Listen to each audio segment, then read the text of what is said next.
Coming to you from the Deep South, this is the Blue Collar Leadership Podcast.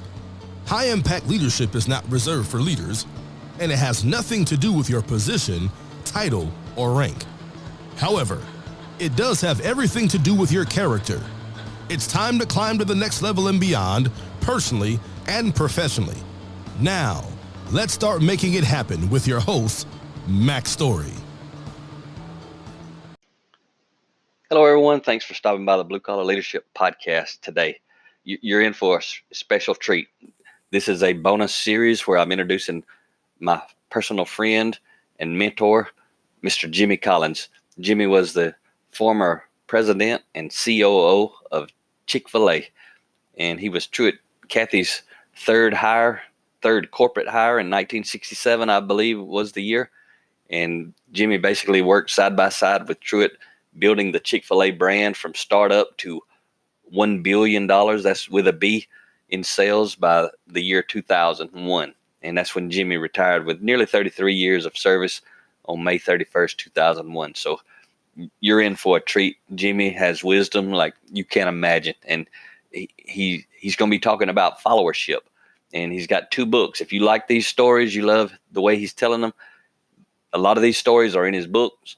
Not all of them, but then also the books are full of many more stories, just like the ones Jimmy's going to be sharing, full of wisdom. So the 2 books are called Creative Followership in the Shadow of Greatness. And the other one is Jimmy's Stories. They're available on Amazon. And I highly encourage you to follow Jimmy. And he's got articles and things like that on Facebook and LinkedIn. And he'll actually interact with you there. That's actually how I met him. I met him through LinkedIn and then set up a lunch with him. And he was gracious enough to give me about 2 hours of his time at Truett's original restaurant, the Dwarf House Grill up in Hapeville, which Truett opened in 1946, I believe. And so it's still open as a Chick-fil-A there now, but back when it first opened, it was a hamburger joint. But you'll hear about some of those stories. But I really, really hope you enjoy this and reach out to Jimmy and let him know. And just so you know, this is a 3-part special series, this interview series. First episode comes out May 15th. Second episode comes out May 22nd. Third episode is May 29th.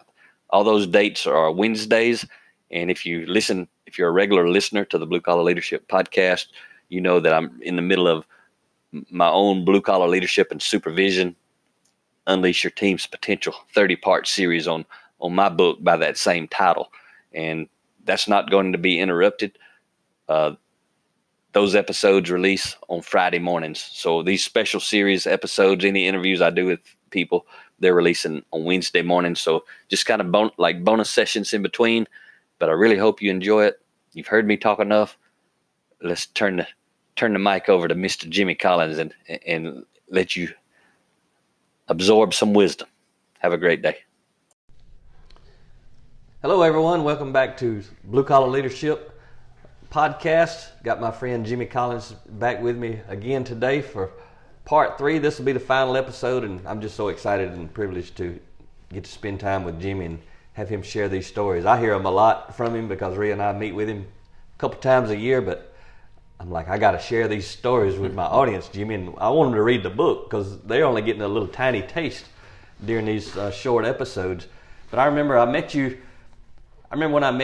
I was through LinkedIn and I saw your name and I saw about your book, Creative Followership, and I saw Jimmy Collins, retired president of Chick-fil-A, and I was like, this is a hoax. I never heard of anybody but the Cathys.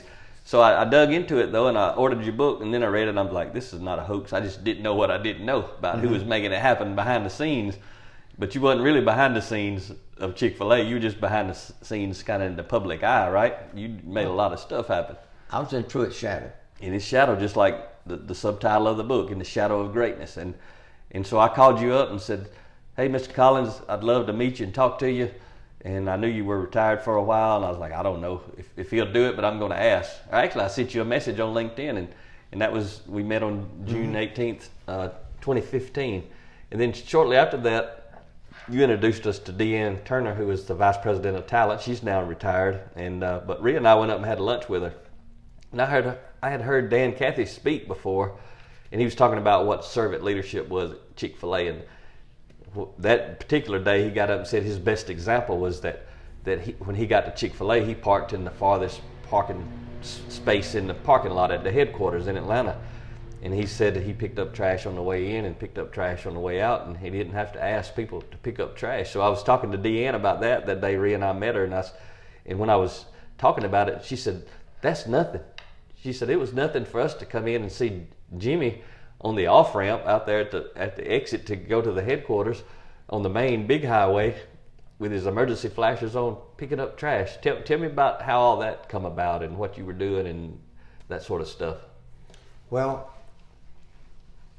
I don't know exactly who taught me this lesson, but I do know that I learned this lesson, that the best way to communicate with another person what your expectations are is to let them see them being expressed. Model it. Yeah, you got to model the behavior you want to see. And Dan was right. If executives park right up at the door, where's everybody else going to want to park? But if the executives park a long way from the door, people will eventually get the message. Yes. And it really disturbs me to go to a restaurant and see that the owner of the restaurant or the manager of the restaurant is parking right at the front door. With a big sign saying, "Here's my space." Yeah. And so at Chick-fil-A, we all practice that. And the model that we had was Truett Cathy. He kind of started that, or he did start it. Truett Cathy is one of the most humble men that you could ever hope to meet. And he did not, I don't know if he was deliberately doing these things, but I think it's just his nature. Mac, this is who he was. Yeah. If I was traveling with him, if I wasn't careful, he'd pick up my suitcase or my briefcase and carry it. And I didn't want him to carry my suitcase. I'd carry my own suitcase. But I also found that when you demonstrate for people what your expectations are, you're more likely to get the results. Now, I'm going to give you a backup story here that goes around the circle a little bit. But one day, I walked into Truett Cathy's office. Now, let me explain. Truett looked for me to get things done. And I never took a problem into Truett's office and left it there. And I never tried because I knew he wouldn't let me. If there's he didn't want me bringing problems in there. But what I would do, anytime I knew that there was a problem or something that needed to be taken care of, I took care of it, and then I went to his office to tell him what I had already done to take care of the problem. So he'd just know it happened. You addressed it. Yeah, he didn't need to know it happened. He didn't have to do anything about it. He didn't have to get involved in solving it and fixing it. You did that. Yeah. And he liked you to do that. That's what he hired me for. He expected you to do that. And so one day I went in and I told him about this problem that we had resolved, had our lawyer with me, and we went in and we talked about it. And as we left his office, I turned around and said, "Truett, you don't need to worry about these problems. That's what you're hiring me for, is to solve these problems." He said, "No." And that stunned me. And I turned around and looked, and he said, "I hired you to prevent problems." That's a higher level, isn't it? Yeah. Now, wait a minute. This has gotten higher level, as you say, and more complicated. And a heavier load to carry. Yes. And I thought, oh my goodness, that's an almost impossible assignment, to prevent problems. Well, how do you prevent problems? I'll tell you what I practiced. All right. I would go to one of our restaurants. I'll give you an example of one. And I went into this restaurant one day. It was one of our freestanding restaurants. It wasn't a mall restaurant. It was a freestanding restaurant. And there was trash in the parking lot. So I began to pick up the trash out there. Well, when the operator of the store saw me out there, he came out there and he said, "You don't need to do that." He said, "I'll do it." I said, "What are you going to do about this?" He said, "Oh, I'll come pick it up." I said, "No. What are you going to do to prevent this?" Oh, you passing on that lesson, wasn't you? Exactly. What are you going to do to prevent this? That's how things happen right.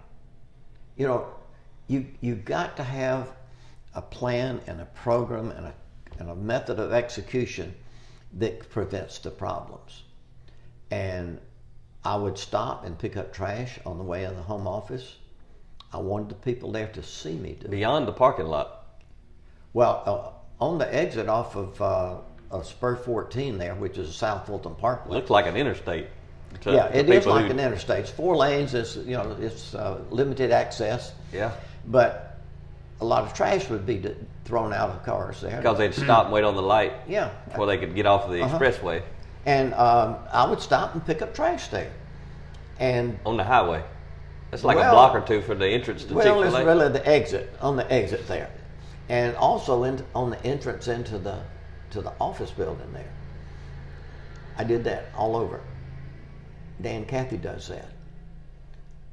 Dan Cathy, whenever he takes anybody with him, he teaches them how to pick up trash. It's an essential anywhere. It's an essential in the restaurant business that you have a clean appearance. People can't see what's going on in the kitchen, but they can see what's going on in the dining room and the parking lot and the restrooms. And that's that's one of the most important things you have is cleanliness. And my grandmother used to say cleanliness is next to godliness. I don't know. I never saw that in the Bible anywhere, but she. It was important for grandmother. Yeah, she taught me that. And you guys did very well with it. And it's what's amazing is we travel all over the country speaking, and we go in a lot of Chick-fil-A's, and they all have good people. Although people nearby say they can't find any good people, but Chick-fil-A finds them everywhere they go. I'm going to tell you that there are good people everywhere. I don't care what community you're in. I don't care what part of the country you're in. There are good people there. But I told Chick-fil-A operators this. You will get the caliber of employees that you deserve. Oh, that's good stuff. You get the caliber of employees you deserve. Who we are is who we attract. Yeah. Right. And I remember one day that Truett Cathy and I were having a conference with one of our franchisees. We call them operators. And he was telling Truett, he said, I got lousy employees. And he was telling us about how bad they were. He said, I just wish they'd all quit. Wow. Truett asked him one question. Who hired those people? That put the responsibility where it belonged, didn't it? I've heard, I recently went in a restaurant over in Fayetteville, and it was a disaster. They didn't have enough employees, and the ones they were having obviously were not experienced. They didn't know what they were doing, and the manager was sitting in a booth having coffee with friends. Wow, no responsibility. You know, they didn't have an employee problem. They had a management problem there. Absolutely, that's pretty common. Yeah, that's actually the root cause of a lot of the issues out there. But it's extremely important to demonstrate and model for other people the behavior that you want to see repeated. Yeah, this kind of good character is more caught than taught. Yeah, absolutely right. Right. So, kind of going into that, talking about your time in the stores. I think it was the last time we had lunch with you, maybe back in November. You shared a story, and I just loved it. And it was about praising perfection. Is what you called it. Yeah. Can you share about what's that mean? Praising perfection. Okay. When I was a youngster, my daddy had something he said to us that I didn't like. We had a garden. This was back during World War II and just after that. We called them victory gardens back then. And he took our whole backyard and made a garden out of it. My daddy was a farmer at heart. And he got us boys to do the upkeep of that garden. We had to get the weeds, out every day. He'd come home every day and he'd look at the garden and see what we'd done and how well we did it. If he didn't like what we did, he'd make us do it over again. If we didn't get every weed, every little green sprig that wasn't supposed to be there, we did it over again. And he would say, any job worth doing is worth doing well. And that really bugged me. But over the years, I've learned to appreciate that, Mac. And I I've been accused of being a perfectionist. Just once? More than once. I mean, and I don't understand it. And people call me a perfectionist. They ever call you a perfectionist? A lot. I have heard that. You've heard that too? Yes. And maybe some of the folks who are listening to this have heard that. And the people, when they say that to you, you ever notice how they say it? You're a perfectionist. You know, they twist their mouth around and they say it like it's some kind of terrible disease like Ebola or something. I don't know. They're offended by your perfectionism. Yeah, or mine or you're anybody. exactly right. But what I have learned is there are a lot of closet perfectionists. Okay. They claim they're not. But Mac, have you ever flown on an airplane? Yes, sir. Did you expect a pilot to make a perfect landing? Absolutely. Yeah. You ever had surgery? Yes, sir. Did you expect the surgeon to do a perfect job? Absolutely. We're all perfectionists in some way. So what we got to do? When it matters. Yeah, where it matters, we got to get our direction right. Now, one of the ways that I worked on this when I would visit the Chick-fil-A stores is I looked for perfect performance. And when I found perfect performance, I would praise it. I didn't praise almost perfect, but you know what? Most performance, when people from the home office of most businesses go and visit the stores, you know what kind of performance usually gets highlighted? What's that? Bad performance. Oh, they go focus on the bad stuff. Yeah. That's what they're looking for a lot of times. I decide I'm going to focus on the things that are done perfectly. And that's not just in restaurant business, Jimmy. Any you know business. that. That's wherever there's a leader Yeah. and a follower or a parent and a child, a lot of times focus on the bad or what's going wrong. But you do right the opposite. Well, when I go in, I'll give you an example now. I'll go in and I'll order food in the restaurants. And everybody knew who Truett was, but most of the employees that worked for our franchisees had no idea who I was. They didn't know who Jimmy Truett was Collins kind of the face and the brand. He was the figurehead. Kind of the ambassador of So they knew who he was. But I could go in any restaurant just like a customer and order food. you could kind of go in kind of covert, like special ops. Nobody knew who you were in there. Well, kind of like that, but that one's phony. I was for real. Yeah, you were for real. Yeah, and so I would go in and I would order food and I'd go sit at a table and I'd check it out. If it was bad, I'd go talk to the franchisee, and if it was good, I would go in the kitchen. Or if it was perfect I'd go in the kitchen. And when I go in the kitchen, what I do is I walk in the kitchen. But they didn't know you. They didn't know who I was. They thought you were just a customer. Here's this guy coming in. But you were the president of Chick-fil-A, but they didn't have a clue about it. They didn't even know you worked at Chick-fil-A. No, they didn't know who I was. President. This is just this guy coming in. And you just headed to the counter. Right, and I always wore a suit and tie. So you were like a well-dressed customer. So I go in the kitchen door and I say, I want to know who made these waffle fries. And I'd say it about like that. And I'd use a tone of voice where I'd be speaking loud, but they wouldn't know what I was wanting to know it for. And usually they'd say, oh, yeah, she did it. Start pointing fingers? Yeah, pointing fingers at other people. But in this one particular time I'm telling you about, this young man said, I made them. And I said, okay, I want to talk to you about this. And I gathered everybody there that I could get to come over. And I said, I want y'all to see the waffle fries he has made for me. They still don't know who you are. No, they still don't know who I am. They don't know till this is over. They're afraid you're upset, so they kind of just be a quiet listener. Exactly. So I take a waffle fry out of the bag and I say, look at this. What do you think of this? It's a waffle fry. I said, no. This is a perfect waffle fry. Look at it. I said, it's a golden brown. And it's a full cut. And I dumped the bag out and I said, look at this. No scraps, no fragments in here.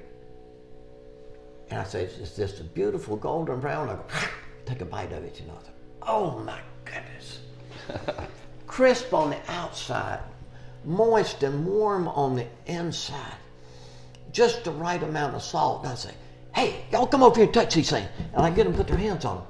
I said, what do you think? I said, They're warm. Yeah, that's the way the customers like them. They like them when they're warm, and they like them when they're cooked right. These are perfect waffle fries. And they don't want crumbs. When you do them like this, and the customers come in, they're gonna want to come back and get some more. When I left there, do you think they knew how to make perfect waffle fries? Not only that, but it empowered the other people that were there. And Yes. I would tell them, when you got new employees that are coming in and they're learning to do these things, when they do a perfect job, make a big deal of it. Yes. Because they will remember your compliments for them doing a perfect job. And they'll tell other people. Now, I know this is the perfect way to make these because that's what I've been told. It doesn't matter what you're selling or what you're making. You want them to do a perfect job. They're much more likely to want to do it. Everybody who is watching, because eventually they figured out who you were. Yeah, I didn't just do this for waffle fries. I did it for everything. I saw when I got a perfectly clean restroom in my site. Oh yeah, tell me about that one. I remember that story too. Tell that one again. Well, I went in a restaurant in Dallas one day. Chick-fil-A restaurant. Chick-fil-A restaurant, yeah. Oh, sometimes I did this in other kind of restaurants too. I couldn't resist. It's too good to but showcase somebody who's a star. Well, you know, it hadn't been that long ago that. Well, I won't get off track here, but anyway, I went in this restaurant in Dallas, and I went back up front and I said, I want to know who's responsible for cleaning this bathroom in here. And they said, that's him over there. And I asked him, I said, are you responsible for this? And he said, yes, sir. And so I got everybody I could get to go in there with me that wasn't waiting on the customer. I said, come on, I want all y'all to see what he's done. And I went in there, I pointed out everything in there. I mean, the air vents had the dust cleaned off of them. Where the floor and the wall met it, the floor was clean. You know, that's usually always dirty. In the corner, yeah. Yeah. And everything was polished. It just shined. It represented the brand well. It did. In the worst spot sometimes. It represented the employee well, too. Absolutely. That he had done such a good job. And people need recognition when they do good jobs. They really do. You've mentioned when you tell that story, sometimes I want you to highlight on it because it's important. Because sometimes people will say somebody's not such a good employee. Why you? Oh, okay. That's powerful, right? As a matter of fact, it's in that same place that I told you about. Okay. On the guy that made the waffle fries. Okay. After it was over, his boss there in the store told me, he said, Jimmy, you're complimenting that guy, but he's not a very good employee. And I said, he makes perfect waffle fries. Maybe the boss is the one who's responsible for not being a better employee. And, you know, not every employee is good at everything that goes on in a business. Yes. And if you assign people and let them do the things they enjoy doing and the things they do well, you're going to get a much higher level of performance. It doesn't matter if they're always outstanding. Maybe they've never been outstanding. But when they do something outstanding, we need to praise them for that perfection because it's more likely to get more of it. Well, I've seen mediocre employees become great employees. Because they started being praised. Just because somebody encouraged them in the right way.